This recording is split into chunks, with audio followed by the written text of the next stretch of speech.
Hello, in this video we will discuss about one of the subnetting example that we had in the previous video. So actually I myself was tricked with that example. So let me show you how to solve it. So we need a subnet in which there should be 5 subnets and each subnet should have 16 hosts. So for 16 hosts we need 4 bits. But here is the trickiest part that we need 16 usable IPs. So I need 5 bits. So what mistake I did in the previous example was that I added these 5 bits to slash 24.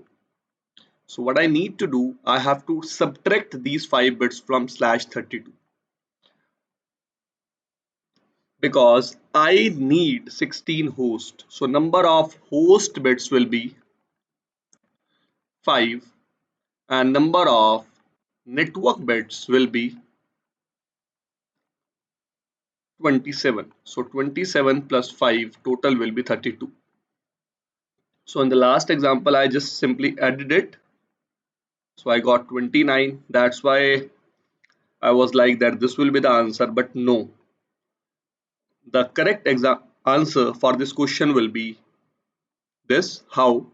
Because we have slash 27. Slash 27 means in the last octet I have 3 bits on, and in the first 3 octets we have 24 bits, so 25, 26, 27. So it will be slash 224. So let me discuss one more example now also. So on a VLSM network, which mask should you use on a point-to-point WAN link in order to reduce the waste of IP addresses? So when I'm saying it as a WAN link and when I'm saying it as a point-to-point link, it means I need 2 usable IPs. But 2 usable IPs plus 1 network ID plus 1 broadcast ID. It means the smallest network that we will have subnet mask of slash 30. So answer would be slash 30.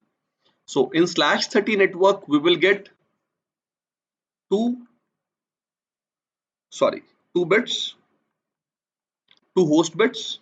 So total number of hosts will be 2 to the power 2, that will be 4, and 2 usable IPs will be there. One will be network ID and one will be broadcast ID. So guys, in this video we have seen some subnetting examples and some mistakes that we did in the previous video. Thank you.